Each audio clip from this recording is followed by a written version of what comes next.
அனைவருக்கும் வணக்கம். எல்லாருக்குமே ஒரு சர்ப்ரைஸ் காத்துட்டு இருக்கு. இந்த வீடியோ முடிஞ்சோ இல்ல ஈவினிங்கோ இல்ல நாளைக்கோ நீங்க தினமும் வாங்குற கடைக்கு போயிட்டு, அதாவது அரிசி வாங்குற கடைக்கு போயிட்டு 1 கிலோ அரிசி நீங்க வாங்கி பாருங்க. உங்களுக்கு சர்ப்ரைஸ் காத்திருக்கு.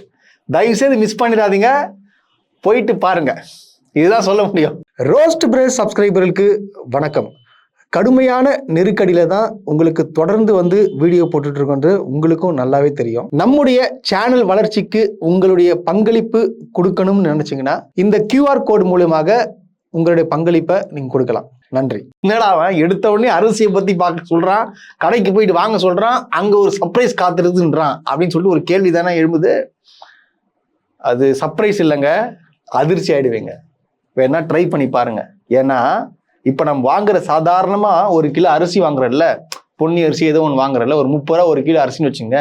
இப்போ பாத்தீங்கன்னா விலை 60லேருந்து 65 ரூபா ஆயிருக்கு. இப்ப நான் வாங்கிட்டு தான் நான் உங்ககிட்ட சொல்றேன். நிறைய நண்பர்கள் தோழர்கள் இதை பத்தி என்கிட்ட சொல்லி அதிர்ச்சி ஆயிட்டு கால் பண்ணாங்க. என்ன பிரதர், எல்லா கடையிலும் அரிசி விலை ஏத்திட்டாங்க அப்படின்னு சொல்லிட்டு என்ன கேட்டாங்க. நான் கேட்டேன், ஏங்க நாங்க அரிசி இது பண்ணுகிறேன், ஏத்துறதுக்கு என்ன கேட்குறீங்க? நீங்க யாருக்கு ஓட்டு போட்டீங்களோ அவங்கள கேட்கணும், என்ன இல்ல பிரதர், நீங்க சொல்லுங்க, பொதுமக்களுக்கு நீங்க சொல்லுங்க அப்படின்னு சொல்லி சொன்னாங்க. சும்மா போய் கேட்டதுல இதுதான் இன்னைக்கு நடந்துச்சு. பாத்தீங்களா எப்பாற்பட்ட மாற்றம். இது மட்டும் இல்ல, அரிசி மட்டும் இல்லைங்க, கரண்ட் பில்லும் நம்மளுக்கு சொல்லாம கொள்ளாம ஏற்றிருக்காங்க. இது எல்லாரும் பார்த்தீங்கன்னா ரீல்ஸ் போடுறதும் பார்த்தீங்கன்னா சோசியல் மீடியாவில் கண்ணீர் விட்டு அழுவுறதும் இந்த மாதிரி நடந்துட்டு இருக்கு. இது பாருங்க, இந்த அரசு சொல்லிட்டு பண்ணா பிரச்சனையாகும்னு சொல்லிட்டு சொல்லாம கொள்ளாம இந்த விலைகள் ஏற்றம் நடந்திருக்கு. எப்படி விலை ஏற்றம் இருந்துச்சு? இதுக்கு என்ன காரண கருத்தா? என்ன நடக்குது தமிழ்நாட்டில்? ஏகப்பட்ட விலைகள் ஏறிக்கிட்டு தான் இருக்கு தவிர அதுவும் சொல்லிட்டு செய்ய மாட்டாங்க. இப்போ போன அரசுல கூட இப்போ பார்த்தீங்கன்னா பெட்ரோல் விலை ஏறுது, இல்லை கரண்ட் பில் ஏறுதுன்னா கூட இன்ஃபர்மேஷன் கொடுத்துருவாங்க. இந்த மாசத்துல இருந்து உங்களுக்கு கரண்ட் பில் ஏறும் அப்படின்னு சொல்லிருவாங்க. இல்லை விலை ஏற்றம், இல்லை பஸ் டிக்கெட் விலை ஏறுதுன்னா கூட இன்ஃபர்மேஷன் கொடுத்துருவாங்க. பட் ஆனா எந்த ஒரு தகவலும் கொடுக்காமல் விலைகள் ஏற்றப்பட்டு கொண்டிருக்கிறது. இது காரணம் என்ன நினைச்சிட்டு இருக்கீங்க? மக்கள் நம்மளுக்கு விஜய் நம்புறாங்க, ஓட்டை போட்டாங்க, விஜய் மாற்றத்தை கொண்டு வர நல்லா பண்ணுவாரு அப்படின்னு சொல்லிட்டு அவங்கள கிளீனா ஆஃப் பண்ணிடலாம். தமிழ்நாடு மக்கள்னா விஜய் ரசிகர் தானே, என்ன அவனை சொன்ன என்ன வேணா கேட்பாங்க, அவங்கள மூடி மறைச்சிடலாம். அவங்கள பாத்தீங்கன்னா எல்லாத்தையும் மறந்துட்டு அவங்க விஜய் விஜய் விஜய் சார் ஒரு வார்த்தை சொன்னாலே போதும் முடிச்சிடலாம் அப்படின்னு சொல்லிட்டு இந்த மாதிரி எண்ணத்துல இஷ்டத்துக்கு இந்த விலை உயர்வுகள் நடந்துட்டு இருக்கு. இது மட்டும் இல்ல, இன்னொரு தகவலும் வந்துட்டு இருக்கு. என்ன தகவல் பாத்தீங்கன்னா, அதாவது இந்த ஆட்சி அமைச்சு கிட்டத்தட்ட 3 மாதங்கள் முடிந்து விட்டது, 4வது மாதம் தொடங்க போகுது. இவ்வளவு சீக்கிரம் கடன் வாங்கியிருக்காங்க. எவ்வளவு தெரியுமா? 20,000 கோடி கடன் வாங்கியிருக்கிறாங்க. அது எதுக்கு வாங்கினாங்க என்னன்னு சொல்லிட்டு எனக்கு தெரியல. இது வரைக்கும் பார்த்தோன்னா ஏதாச்சும் புதுமையான நலத்திட்டங்கள் கொண்டு வந்தாங்களா அப்படின்றது உங்களுக்கு தெரியுமா தெரியல. இப்ப 20,000 கோடி கடன் வாங்கிறதா சொல்லப்படுது. பாருங்க, இந்த 3 மாதத்துக்குள்ளேயே. அப்போ 5 வருஷத்துல எவ்வளவு கடன் வாங்குவாங்கன்னு சொல்லிட்டு எனக்கு தெரியல. இப்ப இந்த 20,000க்கு எதுக்கு கடன் வாங்கினாங்க அப்படின்னு சொல்லிட்டு கேட்டு ஒரு பத்திரிகையாளர் கேட்ட கேள்வி என்ன சொல்றாங்க, இது நம்ம பட்ஜெட் தாக்கல் அப்போ நான் சொல்றோம் அப்படின்னு சொல்லிட்டு சொல்றாங்க. ஏன் இப்ப 20,000 கோடி கடன் வாங்குறதுன்னு சொல்லிட்டு எதுக்கு சொல்ல மாட்டீங்களா? ஏன் போன கவர்மெண்ட் எதுவுமே சொல்லவே இல்லையா? இப்போ வெள்ள அறிக்கை விடுறீங்களே, விடுங்க வெள்ள அறிக்கை. என்ன சார் நடக்குதுங்க? வித்தியாசமா நடந்துட்டு இருக்கு அப்படின்ற சத்தியம். பாருங்க, நீங்க யோசிச்சு பாருங்க. இப்போ அதாவது இந்த மாதிரி மாற்றங்கள் தான் நிறைய நடந்துட்டு இருக்கு. இப்போ இன்னொரு மாற்றத்தை நான் சொல்ல போறேன் பாருங்க. இந்த மாற்றத்தை கேட்டா நீங்க பயங்கர அதிர்ச்சி ஆயிடுவீங்க. சேலம் மாநகராட்சியில குடிநீர் வாரியம் இருக்கு பாத்தீங்களா, அதுல பாத்தீங்கன்னா அந்த குடிநீரை சேலம் மாநகராட்சி அரசு உள்ள ஒரு குடிநீரை என்ன பண்ணிருக்காங்க, தனியார் மையத்துக்கு மாத்துறாங்க. எப்படி சுத்திகரிக்கணும்னு சொல்லிட்டு தனியார் மையத்துக்கு மாட்டுறாங்க. ஏங்க நான் கேட்குறேன், குடிநீரை சுத்திகரிச்சு மக்களுக்கு கொடுக்குறது தானே வேலை, அரசோட வேலை தானே அது. அதுல தனியாருக்கு கிட்ட கொடுத்து பிசினஸ் பாக்குறது. இதுக்காக DYFI சேர்ந்த மாணவர்கள் சங்கம் என்ன பண்ணிருக்காங்கன்னு பார்த்தா போராட்டம் எடுத்திருக்காங்க. எப்ப அந்த வீடியோ போடுப்பா. ஏறக்குறைய பாத்தீங்கன்னா சேலத்தின் குடிநீரை சூயஸ் என்ற பன்னாட்டு நிறுவனத்திற்கு ஏறக்குறைய 26 ஆண்டுகளுக்கு குத்தகைக்கு விட்டுருக்காங்க. ஏறக்குறைய சூயஸ் நிறுவனம் பாத்தீங்கன்னா கோயம்புத்தூர் உருவாக்கிறாங்க. ஏறக்குறைய 2018 இருந்து இப்ப வரைக்கும் அவங்களோட வேலைகள் செஞ்சுட்டே இருக்காங்க. இதுக்கு முன்னாடி பாத்தீங்கன்னா அவங்க கோட் பண்ண அமௌண்ட் 150 கோடி அதிகமாக தரன்னு சொல்லி கோட் பண்ணி மறுபடியும் வாங்கிருக்காங்க. இப்படி இருக்கும் பட்சத்துல சூயஸ் நிறுவனத்தை அனுமதிக்க கூடாதுன்னு சொல்லிட்டு DYFI ஒண்ணு. ரெண்டாவது கேட்டீங்கன்னா, குடிநீர் என்பது அடிப்படை உரிமை. அப்படிப்பட்ட உரிமையை தனியார் கொடுக்க எப்படி ஏத்துக்க முடியும்? அது ஒருபோதும் ஏத்துக்க முடியாது. தமிழக அரசு விஜய் அவர்கள் தீய சக்தி பேசிட்டே இருக்காரு. நான் அவர் கேட்கிறோம், சூயஸ் என்பது ஒரு தீய சக்தி, அதை துரத்தி இருக்கிறதுக்கு உங்களுக்கு வக்கு இருக்குதான்னு தான் டிஒய்எஃப்ஐ கேட்க வேண்டிய கேள்வியா இருக்குது. உடனடியாக தமிழக அரசு சேலம் மாநகராட்சி சூயஸ் செஞ்ச ஒப்பந்தத்தை உடனடியாக திரும்ப பெற வேண்டும். பாத்தீங்களாங்க, குடிநீரை தமிழ்நாடு அரசுடைய குடிநீரை எங்க தனியார் கொடுக்குறாங்க. எப்பாற்பட்ட மாற்றம் இல்ல? வாவ், என்ன வேற லெவல்ல இருக்கு. பாத்துக்கோங்க, இந்த மாதிரியே நடந்துட்டு இருக்கு. என்ன பண்றது, ஓட்டு போடுறது நம்ம தானே, நாம சகிச்சுக்கணும். நான் சகிச்சுக்க முடியாது, அதனால நான் பேசிடுறேன். ஓட்டு போட்ட மக்களாகி நீங்க விஜய் இன்னும் நம்புகிற என்ன பண்ணுங்க, சகிச்சுக்கோங்க. வேற சொல்றதுக்கு ஒண்ணுமே கிடையாது, வேற ஒன்றும் பண்ண முடியாது, ஒன்றும் பண்ண முடியும். கம்முன்னு திருப்பி எலெக்ஷன் வரும், உள்ளாட்சி தேர்தல் வரும், அதுக்கு மறக்காம விசிலுக்கு ஓட்டு போட்டுருங்க, நல்லா இருக்கும். நேற்றைக்கு பாத்தீங்கன்னா சென்னை ஹைகோர்ட்ல தமிழ்நாடு அரசு கொண்டு வந்த, அதாவது பாத்தீங்கன்னா 41 பேர் இறந்தாங்க பாத்தீங்களா. அதாவது ஒரு நடிகரை பார்க்க போய், அப்ப நடிகர் இப்ப முதலமைச்சர், இப்போ நம்ம டிஃபரன்ஷியேட் பண்ணிக்கணும். அப்ப நடிகரா இருந்த விஜயை பார்ப்பதற்காக 41 பேர் போய் இருந்தாங்க இல்லையா. அந்த குடும்பத்துல 31 பேருக்கு பாத்தீங்கன்னா அரசு ஆணையது, அரசு வேலையை வந்து கொடுத்தாங்க. இது வந்து கொடுக்க கூடாது அப்படின்னு சொல்லிட்டு பலரும் எதிர்ப்பு தெரிவிச்சிருந்தாங்க. எல்லாருக்கும் தெரியும் 31 பேருக்கு வேலை கொடுக்குதுன்றது வந்து அது தேவையில்லாத ஒன்று. அதாவது ஒரு பிரைவேட் நிகழ்ச்சியில இவங்க போய் கலந்துக்கிறாங்க, நடிகரை பார்க்க போய் அங்க இறந்துருக்கிறாங்க. அதுக்கு எப்படி அரசு வேலை கொடுப்பீங்க சொல்லிட்டு எல்லாருமே கேட்க ஆரம்பிச்சாங்க. ஆனா அதையும் மீறி பாத்தீங்கன்னா என்ன பண்ணிருக்காங்க, நம்முடைய தமிழ்நாடு கவர்மெண்ட், அதாவது விஜய் தலைமையான கவர்மெண்ட் என்ன பண்ணிக்குதுன்னு பாத்தீங்கன்னா, அவர் வந்து 31 பேருக்கு வேலை கொடுத்துட்டு கோர்ட்ல என்ன நேற்று வந்து வாதாடிக்கிறாங்கன்னு பாத்தீங்கன்னா, கோர்ட்ல வந்து ஆல்ரெடி கேஸ் போட்டாச்சு. இது வந்து தவறான இதுங்க, இது கண்டிப்பா வந்து இது நீங்க கண்டிப்பா இது கொடுக்க கூடாது, இது வந்து நிறுத்தணும் அப்படின்னு சொல்லிட்டு நாம் தமிழர் கட்சியை சார்ந்த ஒருத்தர் போயிட்டு என்ன பண்ணிருக்காரு, கோர்ட்ல வந்து கேஸை போட்டிருக்காப்ல. கோர்ட்ல கேஸ் போட்டு நேற்று விசாரணைக்கு வந்திருக்கு. விசாரணையில வந்து நீதிபதி வந்து பார்த்துட்டு தெளிவா சொல்லிட்டாரு, ஏங்க 31 பேருக்கு வந்து நீங்க வேலை கொடுத்தீங்களே, எந்த இதுல நீங்க வேலைக்கு கொடுத்தீங்க அப்படின்னு சொல்லிட்டு கேள்வி கேட்கிறாங்க. அரசு சார்பாக வந்து அட்வொகேட் வந்து ஒரு விளக்கம் கொடுத்துருக்கு. என்னன்னு பாத்தீங்கன்னா, இது சாதாரண வேலைங்க, அவங்களுக்கு வந்து ஒரு அவங்க குடும்பத்துக்கு யூஸ்ஃபுல்லா இருக்கும் அப்படின்னு சொல்லிட்டு அவர் வாதாடி இருக்காரு. அதுக்கு வந்து பாத்தீங்கன்னா கவர்மெண்ட், நீங்க எடுத்து வைக்கின்ற வாதம் மிகப்பெரிய தப்பு. இது சாதாரண வேலைன்றது நீங்க முடிவு பண்ணக்கூடாது, அரசு வேலைன்றது எல்லாருக்கும் கொடுக்கணுன்ற அவசியம் இல்லை. இது வந்து ஒரு பிரைவேட் நிகழ்ச்சியில கலந்துக்கிறாங்க, அங்க வந்து இறந்துக்கிறாங்க. அதுக்கு பாத்தீங்கன்னா நிதி மூலமாவோ இல்ல வந்து அவங்க குடும்பத்துக்கு தேவையான உதவிகளை வந்து செய்யறது நியாயம். அதுக்காக அரசு வேலை கொடுக்கறது வந்து அநியாயம் அப்படின்னு சொல்லிட்டு கோர்ட்ல வந்து என்ன பண்றாங்க, இதை வந்து தள்ளி வச்சுட்டாங்க. இதுதான் உண்மை.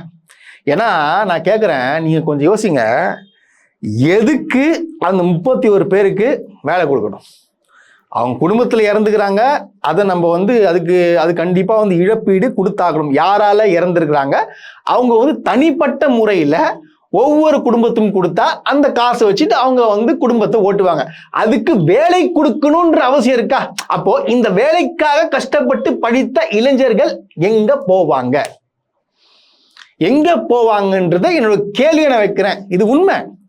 ஆனா சிலர் என்ன பண்றாங்கன்னா, டிவிக்கை சார்ந்த விர்ச்சுவல் வாரியர்ஸ்லாம் வந்து இப்பவும் என்ன பண்றாங்க, ஏங்க இன்னும் ஸ்டெர்லைட்ல இறந்து போனாங்களே, அவங்களுக்கு மட்டும் எப்படி நீங்க வேலை கொடுப்பீங்க அப்படின்னு சொல்லிட்டு கேட்கறாங்க. இப்படி கேள்வி கேட்பவர்களுக்கு நீங்க இந்த வீடியோ பார்க்குற நீங்க என்ன பதில் சொல்லுவீங்க? ஸோ ஸ்டெர்லைட்ல போராட்டத்தில் கலந்துக்கிட்டு உயிரிழந்தவர்களும் கரூர்ல விஜய் பார்க்க வந்தவங்க உயிரிழந்தவங்க ரெண்டும் ஒண்ணா? மக்களுக்காக போராடி உயிரிழந்து, அதாவது பாருங்க, ஸ்டெர்லைட்ல ஒரு துப்பாக்கி, அதாவது போலீஸ் சுட்டு கொண்டிருக்கிறாங்க, இது கொலை, சரிங்களா? அதுக்கு ஒரு அரசு வேலை கொடுக்கறது கரெக்டா? இல்ல இதுல வந்து நடிகரை பார்க்க போயிட்டு இறந்தாங்களே அவங்களுக்கு கொடுத்து கரெக்டா? இது ரெண்டும் ஒண்ணு எப்படிங்க ஆகும்? அதாவது பாருங்க, எந்த அளவுக்கு படித்த முட்டாள்களாக தாவேக்கால இருக்கிறாங்க. அதாவது விஜய பிடிக்கணும்ன்றதுக்காக விஜய் சொன்னா என்ன வேணா கேட்கறவங்க இந்த மாதிரி இருக்கிறாங்க போல. தயவுசெய்து இங்க ஒரு விர்ச்சுவல் வாரியர்ஸ் இப்போ வந்து கோர்ட்டு ஒரு ஆர்டர் போட்டுச்சு, ஜட்ஜு சொல்லிட்டாப்புல. இதை எதிர்த்து அந்த ஜட்ஜை வந்து தவறா பேசுறதோ இல்ல விமர்சனம் செய்யறதோ இருந்தீங்கன்னா நீங்க யாரா இருந்தாலும் உங்களை கைது பண்ணிடுவாங்க. உஷாரா இருங்க, தயவுசெய்து சொல்றேன். ஏன்னா கோர்ட்டுன்றது பார்த்தோன்னா எல்லாரும் சமம், எல்லாருக்கும் ஒண்ணு. எவனா இருந்தாலும் கோர்ட்டு கொடுக்குற தீர்ப்புக்கு அடங்கிதான் ஆகணும். இப்ப நீ கோர்ட்டே எதிர்த்து பேசுறேன்னா அப்ப எங்க, அதாவது நியாயம் கொடுக்குற அவங்க தான் கடைசி. கோர்ட்டு தாங்க, கோர்ட்டு முடிவு பண்ணிச்சு, நீதி அரசர் கொடுத்தா அவ்வளவுதான். இதுக்கு மீறி வந்து நீ அந்த தீர்ப்பையே நீ தப்பா சொல்றது இல்ல அவர் வந்து 200 வாங்கின்னு பேசுறான்றது இதெல்லாம் அயோக்கியத்தனம். இதெல்லாம் தயவு செய்து நிறுத்துறீங்க. இதெல்லாம் வந்து பார்க்குறவங்க கேவலம் நினைப்பான். ஆல்ரெடி தமிழை காரி துப்பின்னு இருக்காங்க, இன்னமும் இது பண்ணி வச்சிருக்காதுங்க. இதை எதிர்த்து பார்த்தீங்கன்னா இப்போ இந்த தீர்ப்பு சொல்லிட்டாங்கல்ல, இவங்களால முடியல. ஸோ என்ன பண்ணுறாங்க, சுப்ரீம் கோர்ட்டுக்கு எடுத்துகிட்டு போயிருக்காங்க. நான் ஓப்பனாக சொல்கிறேன், சுப்ரீம் கோர்ட்டுக்கு போனாலும் இந்த கேஸை வந்து நிராகரிப்பு தான் பண்ணுவாங்க தவிர அவங்களுக்கு வேலை கொடுக்கவே மாட்டாங்க. ஒரு அம்மா வந்து என்ன பண்ணுறேன், இன்னைக்கு காலைல வரும்போது நான் பேட்டி பார்த்தேன். அந்த அம்மா அழுவுது, இந்த மாதிரி பாருங்க 30 பேர் 40 பேர் இறந்துருக்காங்க, அவங்க வேலை கொடுக்கணும், அவங்களுக்கு உதவியாக இருக்கும். எதுக்கு இன்னும் உதவியாக இருக்கும்? ஆல்ரெடி பார்த்தீங்கன்னா விஜய் அவர்கள் வந்து 20 லட்சம் கொடுத்துருக்காரு. முன்னாள் கவர்மெண்ட் பார்த்தீங்கன்னா 10 லட்ச ரூபா கொடுத்துருக்கு. அப்புறம் இதர கட்சிகள் 1 லட்சம் 2 லட்சம் எல்லா குடும்பத்துக்கு கூட்டி எனக்கு தெரிஞ்சு ஒரு 30லேருந்து ஒரு 40 லட்சங்களும் வந்திருக்கும். இல்லை இன்னும் அரசு வேலை கொடுக்குன்னு எனக்கு தெரியல. அதாவது பாருங்க, விஜய் தானே தனிப்பட்ட நபர் தானே பார்க்க வந்திருக்கீங்க.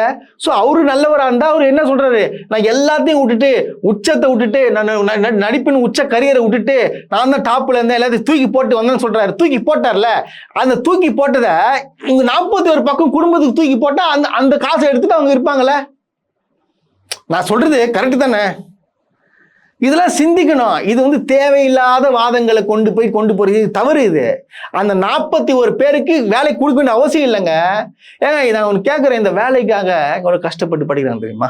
இல்லை, நான் உண்மையாக சொல்கிறேன். நீங்கள் போங்க, லைப்ரரிலாம் எனக்கு பார்த்தீங்கன்னா அண்ணா லைப்ரரி, ஏகப்பட்ட லைப்ரரிக்கு நீங்கள் போய் பாருங்களேன். காலையில் குழந்தைங்க பசங்க புக்கு வாங்குறதுக்கு காசு இல்லை. அந்த பசங்கள்லாம் போயிட்டு காலையில் போகிறான். காலையில் 9 மணிக்கு இப்போ உட்காடுறான்னா 9 மணிலேருந்து 12, 12:30 மணிக்கு படிக்கிறான். டிஎன்பிஎஸ்சி இந்த கவர்மெண்ட் ஜாப்ல சம்மந்தப்பட்ட புக்கெல்லாம் எடுத்து படிக்கிறான். படிச்சுட்டு சாப்பாடு சாப்பிட்டு திருப்பி வந்து படிச்சுட்டு அவன் எப்போ, அதாவது மூடும் போது வெளியே போகிறாங்க. அந்த அளவுக்கு கஷ்டப்பட்டு எதுக்கு படிக்கிறான்? அரசு வேலை கிடைக்கணும். கவர்மெண்ட் வேலைன்றது பார்த்தீங்கன்னா சாதாரண, அது வந்து பலரோட கனவுங்க. அது எப்படி தூக்கி கொடுக்க முடியும்? தப்பு இல்லையா அது? இல்லை, இப்போ அரசு சார்ந்தவர்களே சிந்திக்கணும்ல. ஏன் விஜய் அவர்களே சிந்திக்கணும்ல. இல்லை விஜய் வந்து தப்பா யாரை கைட் பண்றாங்கன்னு சொல்லிட்டு எனக்கு தெரியல. அவரு சிந்திக்கணும்ல. நம்ம முதலமைச்சர் எதுக்கு நம்ம தரணும்? நம்ம இப்போ வந்து என்னை பார்க்க வந்ததுக்கான இந்த உயிரிழப்பு ஏற்பட்டுச்சு. ஸோ நம்ம தானே எதனா பண்ணி ஆகணும். அது சிந்திக்கணும்ல. இதுல வேற அவங்க நிதித்துறை அமைச்சராகிற மரியவில்சன் என்ன சொல்லியிருக்காரு, எல்லாத்துக்கும் பார்த்தோன்னா 5000 பார்த்தோன்னா பேங்க்ல நான் காசு போடுவேன் அப்படின்னு சொல்லிட்டு அவர் சொல்லியிருக்காப்புல. அது போதா வருதான்னு சொல்லிட்டு நமக்கு தெரியல. அப்புறம் இன்சூரன்ஸும் கொடுப்பேன்னு சொல்லியிருக்காப்புல. அது போச்சா இல்லையான்னு சொல்லிட்டு எனக்கு தெரியல. இதெல்லாம் கொஞ்சம் யோசிக்கணும். நம்மளா இஷ்டத்துக்கு நம்ம எதனா ஒண்ணு பண்ணணும் அப்படின்றதுக்காக கிடையாது. கவர்மெண்ட்ல இருந்து காசு போதுங்க. இப்ப மக்களோட வரி பணத்துல ஒரு சம்பளம் எல்லாருக்கும் அப்படிதான் போகுது. அது எப்படி உங்களுக்கு தூக்கி தர முடியும்? இது நியாயம், அநியாயம் தானே அது. விஜய் சார் வந்து என்னத்தை யோசிக்காம அவங்க ஜோசியருக்கும் சரி, அவங்க சினிமால பிஆர்ஓ வந்தாங்க அவருக்கும் சரி, எல்லாருக்கும் அரசு வேலை கொடுத்துட்டா போல. அந்த மாதிரி இவங்களும் கொடுக்கலாம்னு சொல்லிட்டு பார்த்தாரா, என்ன நினைச்சாருன்னு சொல்லிட்டு தெரியல. ஆனா இது கொடுக்கறது மிகப்பெரிய தவறு. நேத்து வரைக்கும் பாத்தீங்கன்னா தாவேகா நிர்வாகிகள்லாம் வந்து தினம் போயிட்டு மாமூல் வாங்குறது, மாமூல் காசு கொடுக்காதவனை போயிட்டு அடிக்கிறது, அவனை கத்தியத்து மிரட்டுறது, இந்த மாதிரி வேலைகள்லாம் வந்து பார்த்துருந்தாங்களே. உங்களுக்கு எல்லாருக்கும் தெரியும், நிர்வாகிங்க தான் பார்த்துருந்தாங்க. இப்போ ஒரு படி மேல போய், அதாவது பிரஸ், அது பத்திரிகையாளர்கள் வந்து தாக்குதல் பண்ணியிருக்கிறாங்க. பிரஸ் பத்திரிகையாளர் தாக்குதல் பண்ணது யாரு தெரியுமா? தாவேகா நிர்வாகி கிடையாது. அதுக்கும் மேல போயிட்டு யாரு பண்ணியிருக்கானா, எம்எல்ஏ. தமிழக முதல்வர் ஜோசப் விஜய் நடித்து வெளியான ஜனநாயக படத்தை பார்த்துவிட்டு வெளியே வந்த சோளிங்கர் சட்டமன்ற உறுப்பினர் கபில் படம் குறித்து கேள்வி எழுப்பிய செய்தியாளரை தாக்கும் வீடியோ ஒன்று பரபரப்பாக வெளியானது.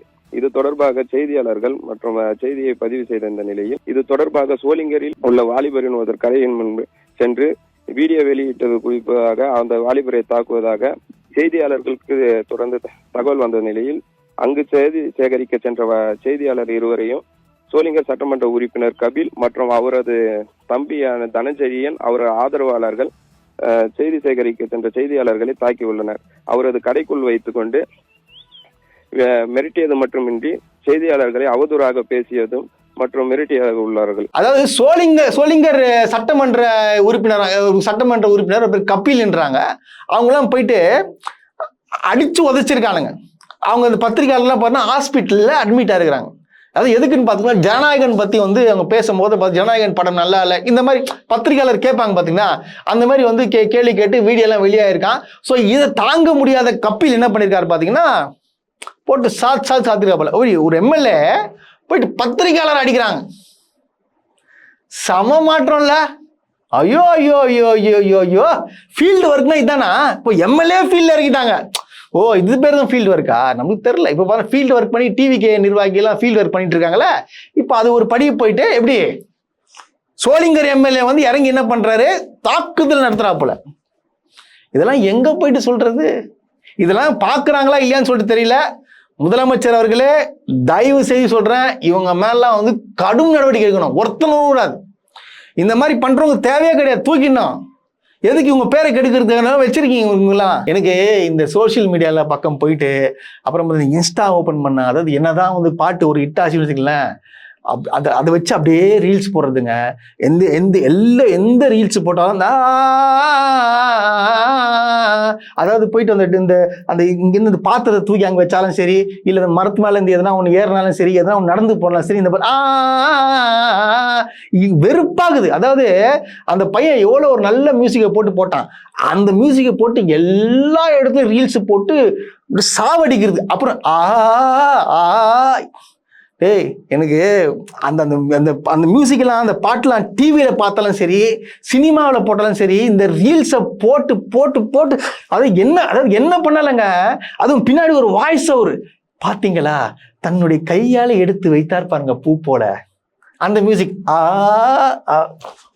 எனக்கு விருப்பாகுது இந்த ரீல்ஸ் எல்லாம் பார்க்கும் போது. தயவு செய்து அந்த பாட்டை விட்டுருங்கடா, இந்த 2 பாட்டும் தயவு செய்து விட்டுருங்க. அந்த கருப்பு படத்துல அந்த பாட்டை விட்டுருங்க.